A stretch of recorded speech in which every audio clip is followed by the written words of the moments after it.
सागर SMS DMs में आपका हार्दिक स्वागत है। आज हम गंगा नदी व सूर्य भगवान को किस तरह जल चढ़ाया जाता है और पुराणों में किन किन लोगों की संगति करना मनाही है, इसके बारे में जानकारी देंगे। गंगा कभी बहती हुई नदी हुआ करती थी, आज यह ठहर गई है। इसकी धार कमजोर पड़ चुकी है। यह तस्वीर भागलपुर के बरारी घाट की है। आप तस्वीर को ध्यानपूर्वक देखिए। क्या गंगा की ऐसी तस्वीर आपने पहले कभी देखी थी? मुझे नहीं याद आता कि गंगा में कभी इस तरह जलकुंभी सजी हो। जलकुंभी ठहरे हुए पानी का श्रृंगार है, बहते हुए साफ जल का नहीं। खुद को गंगा माँ के बेटे कहने वाले प्रधान जी ने 7 साल में सफाई को लेकर कितनी गंभीरता दिखाई है, वह इस तस्वीर में दिख रही है। वो आपसे वादा करते हैं आपका दिमाग हरने के लिए। उन्हें न गंगा माँ की चिंता है और न ही इसके किनारे रहने वाली आबादी की। यही हालत रही तो चुल्लू भर पानी में डूबने के मुहावरे का अर्थ भी जुमला सरकार बता देगी, जैसे वह सरसों तेल और प्याज के महंगे होने का मतलब बताती रही है। आधुनिक काल का भगीरथ बनने की सनक वाले कुछ लोगों की कुदृष्टि काशी में माँ गंगा के दिव्य अर्धचंद्राकार स्वरूप पर पड़ गई है। इस पार के कई घाटों पर 100 मीटर तक मिट्टी का पटान और उस पार रेती पर नहर का निर्माण जैसी विध्वंसक योजना पर महीनों से काम होता रहा, लेकिन तथाकथित गंगा प्रेमियों की कान में जू न रेंगी। किसी ने आगे बढ़कर ये पूछने का साहस नहीं किया कि आखिर क्यों हो रहा है। 4 कान की बकरी पैदा होने की घटना को 4 कलम की खबर बनाकर छापने वाले और मुख्य धारा का अखबार होने का भ्रम पाले हुए संपादकों ने भी प्रायः चुप्पी ही साधी। 1 माह पूर्व से सोशल मीडिया पर इस बाबत कुछ समाचार आने शुरू हुए। कुछ जुझारू लोगों ने परत दर परत इन साजिशों से पर्दा उठाने की कोशिश की, तो कुछ और लोग मुखर हुए। फिर भी जिनसे कुछ अधिक उम्मीद थी, वे भी अपने खोल के बाहर नहीं निकल पा रहे हैं। खैर, समय उनसे जवाब मांगेगा। आज इस परियोजना से संबंधित विभाग, प्रभारी मंत्री और अधिकारीगण की मिलीभगत से काशी में माँ गंगा के अर्धचंद्राकार स्वरूप पर संकट आ गया है, लेकिन कोई भी जवाबदेही के लिए तैयार नहीं। इन लोगों को महीनों तक चलती रही दर्जनों जेसीबी नहीं दिखी, लेकिन जब चर्चा शुरू हुई तो डीएम साहब ने रेत हटाने का टेंडर निकाल दिया और कमिश्नर साहब ने 10 दिन में रेत हटाने का आदेश जारी कर दिया। जनता को तो बेवकूफ़ समझते हैं आप। मानसून आहट दे रहा है, बाढ़ भी महीने भर में आने वाली है। इस बार बारिश अधिक होने की संभावना भी जताई गई है। ऐसे में गंगा की वर्तमान धारा पर क्या प्रभाव पड़ेगा, यह पता नहीं, लेकिन इतना तो तय है कि जनता से वसूले गए टैक्स से रेत पर बनाई गई नहर का अस्तित्व बाढ़ ढहने के बाद ही कहीं नहीं रहेगा। करोड़ों रुपए किनके पॉकेट में गए, ये जवाब शायद अनुत्तरित ही रहे, क्योंकि सूचना के आवेदन पर जवाब देने का कोई दबाव भी अब नहीं बचा है। बढ़ते हैं अगली जानकारी की तरफ। सूर्य को जल चढ़ाने के लिए सदैव तांबे के लोटे का इस्तेमाल ही करना चाहिए। तांबा भी सूर्य की ही धातु है। जल में चावल, रोली, फूल पत्तियाँ आदि डालें। इसके बाद जल चढ़ाते समय गायत्री मंत्र का जाप करें। सूर्य को अर्घ्य देते समय पानी की जो धारा जमीन पर गिर रही है, उस धारा से सूर्य को देखना चाहिए। इससे आंखों की रोशनी तेज होती है। ध्यान रहे, सूर्य को अर्घ्य देते समय वह जल आपके पैरों में ना गिरे। कच्ची मिट्टी हो तो कोई परात या गमले का उपयोग करें। अर्घ्य देने के बाद जमीन पर गिरे पानी से चंद्रामृत का पान करें तथा अपने मस्तक पर लगाएं। साथ ही आप सूर्य देव को अपनी मनोकामनाएं बताएं। आपकी इच्छा अवश्य पूर्ण होगी। ज्योतिष में सूर्य को आत्मा का कारक ग्रह माना जाता है। आपकी सफलता से लेकर आपकी बदनामी तक हर जगह प्रसिद्धि से जुड़े मामलों में सूर्य का बहुत बड़ा योगदान होता है। जिनकी कुंडली में सूर्य कमजोर चल रहा हो या किसी ग्रह की प्रतिकूलता चल रही हो अथवा कोई सरकारी कामकाज अटका हुआ हो, कार्यस्थल पर अधिकारियों से अनबन चल रही हो अथवा व्यापार सही नहीं चल रहा हो, उन सभी को प्रतिदिन सूर्य को जल चढ़ाने से तुरंत लाभ मिलता है। इसके अतिरिक्त जिन्हें जेल जाने या नौकरी छूटने का डर हो, उन्हें भी सूर्य आराधना तुरंत लाभ देती है। सूर्य आदित्य हृदय स्तोत्र का पाठ अत्यधिक चमत्कारी व प्रभावशाली है। शत्रु दमन, रोग शमन और भय से मुक्ति करता है। पिता के विरोध में कोई कार्य न करें तथा माता पिता की उचित सेवा करें। आइए जानते हैं इसके मंत्र को। ओम आदित्याय विद्महे दिवाकराय धीमहि तन्नो सूर्य प्रचोदयात्। ओम घृणी सूर्याय नमः।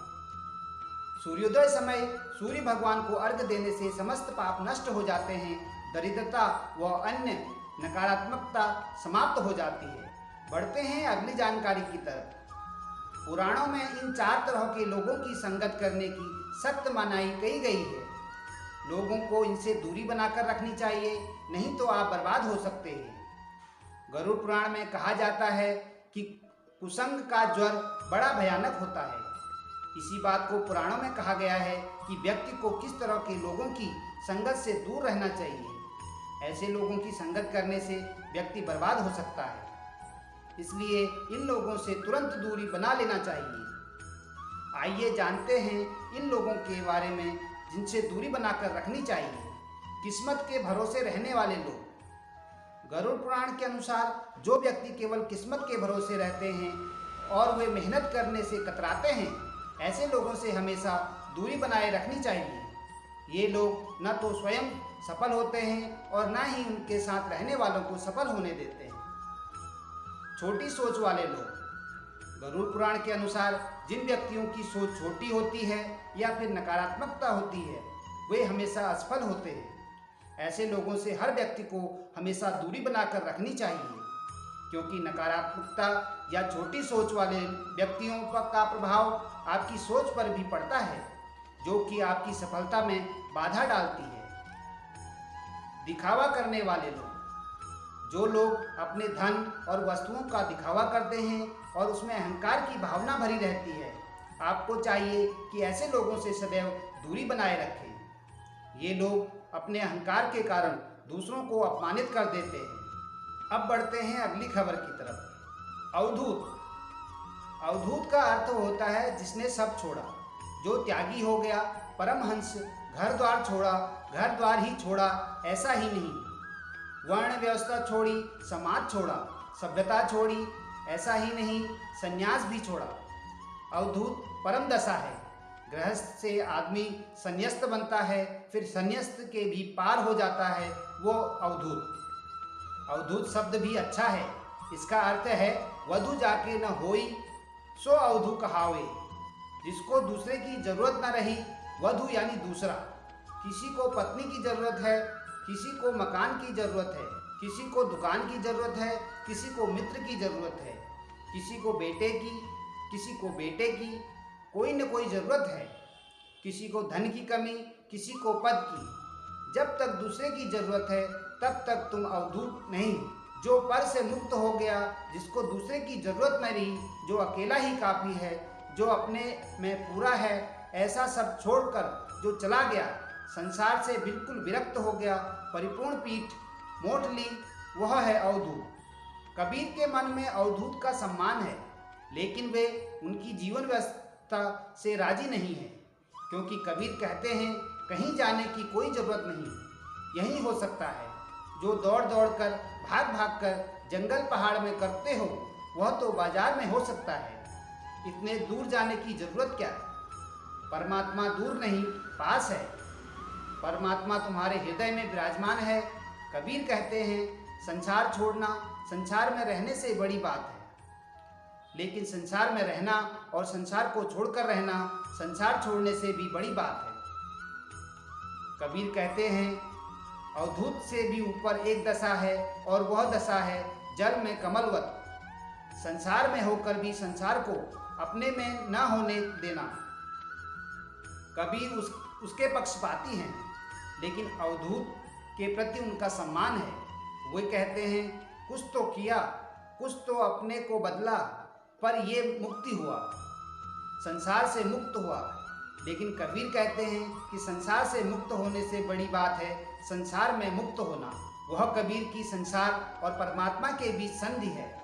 संसार और परमात्मा के बीच समन्वय है तो संसारी से बेहतर है त्यागी, लेकिन त्यागी से भी बेहतर है वह जो संसार में ही संन्यस्त है। यही मेरा संन्यास की धारणा है।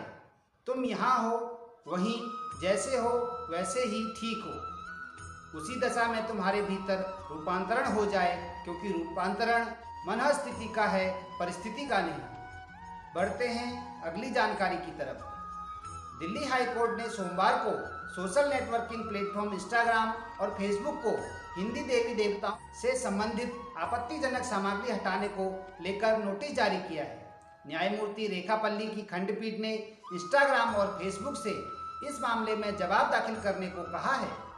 फेसबुक और इंस्टा पर हिंदू देवी देवताओं से जुड़ी आपत्तिजनक सामग्री को हटाने की मांग को लेकर दिल्ली हाई कोर्ट में एक याचिका दायर की गई थी, जिस पर सोमवार को सुनवाई के दौरान हाई कोर्ट ने इन कंपनियों को नोटिस जारी किया है। याचिकाकर्ता के वकील आदित्य सिंह देसवाल ने सुनवाई के दौरान कहा, इंस्टाग्राम यूजर द्वारा हिंदू देवी देवताओं का अभद्र चित्रण किया गया और आपत्तिजनक शब्दों का इस्तेमाल किया गया है।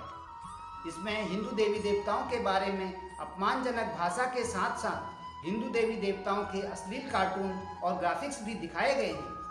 इसके अलावा याचिका में ये भी दावा किया गया है कि इंस्टाग्राम नए आईटी नियमों का पालन नहीं कर रहा है।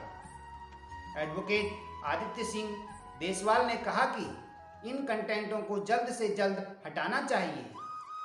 वहीं वरिष्ठ अधिवक्ता जी तुषार राव ने अदालत में कहा कि इंस्टाग्राम ने आईटी नियमों 2021 का सही अर्थों में पालन करने में विफल रहा है, इसलिए अदालत को कानूनी आधारों पर जवाब देने वाले सभी प्रतिवादियों को नोटिस जारी किया जाना चाहिए। हालांकि सुनवाई के दौरान इंस्टाग्राम ने कोर्ट को जवाब में बताया कि जिस आपत्तिजनक कंटेंट की बात की जा रही है उसे पहले ही हटा दिया गया है। वहीं याचिकाकर्ता ने कहा कि आपत्तिजनक कंटेंट को प्लेटफॉर्म से हटा देना ही सिर्फ समस्या का समाधान नहीं है। ऐसे आपत्तिजनक कंटेंट को पोस्ट और शेयर करने वाले यूजर के बारे में प्रशासन को जानकारी दी जानी चाहिए ताकि आगे की कार्रवाई की जा सके। बढ़ते हैं अगली जानकारी की तरफ। गांव भूलर एक बार सिख मुस्लिम एकता एवं सद्भाव की मिसाल बना। गांव में मस्जिद की नींव के लिए आयोजित कार्यक्रम बारिश के कारण बाधित हुआ तो गांव के गुरुद्वारा साहिब ने कार्यक्रम के लिए अपने दरवाजे खोल दिए। मस्जिद की नींव पत्थर रखने का कार्यक्रम श्री गुरुद्वारा साहिब में हुआ। गुरुद्वारा साहिब के प्रबंधकों ने मुस्लिम समुदाय के लोगों का स्वागत करते हुए भरोसा दिया कि मस्जिद निर्माण में जो भी संभव होगा वे पूरा सहयोग करेंगे। भारत पाकिस्तान विभाजन के दौरान भी ये गांव सद्भाव का प्रतीक बना था। हाल ही में दुनिया छोड़ने वाले हाजी फजलुद्दीन बंटवारे के समय अपनी मातृभूमि छोड़ने को तैयार नहीं थे तो गांव के सिख परिवारों ने उन्हें संरक्षण दिया था। परिवार के दूसरे सदस्यों ने पाकिस्तान चले जाने के बाद उनके सामाजिक रीति रिवाज भी सिख परिवारों ने ही निभाए थे। गांव की पुरानी मस्जिद कई वर्ष पहले ध्वस्त हो गई थी। नौजवान डॉक्टर अनवर खान ने गांव के मुसलमान परिवारों की कमेटी बनाकर मस्जिद दोबारा बनाने का फैसला लिया था। रविवार को इसी मस्जिद की नींव रखने के नायब शाही इमाम मौलाना उस्मान रहमानी लुधियानवी मेंबर पंजाब वक्फ बोर्ड पहुंचे थे। समारोह के लिए श्री गुरुद्वारा साहिब में मुस्लिम समुदाय के गणमान्य लोगों के पहुंचने पर गांव के पूर्व सरपंच बहोड़ सिंह ढिल्लों ने सभी का स्वागत किया। पंजाब के नायब शाही इमाम मौलाना मोहम्मद उस्मान रहमानी लुधियानवी ने कहा कि ये दिन इतिहास में स्वर्ण अक्षरों में लिखा जाएगा। गुरुद्वारा साहिब में हुए समारोह के दौरान मेहमानों के लिए चाय जलेबियों का लंगर गुरुद्वारा साहिब की ओर से लगाया गया। उन्होंने गांव वासियों की इस मोहब्बत के लिए उनका धन्यवाद किया। ग्रामीणों ने मस्जिद निर्माण के लिए दिल खोलकर दान भी दिया। बाद में मस्जिद की नींव रखी गई। साभार भड़ास for media, daily Hunt, daily home. धन्यवाद। भक्ति सागर SMS DMS। नमस्कार।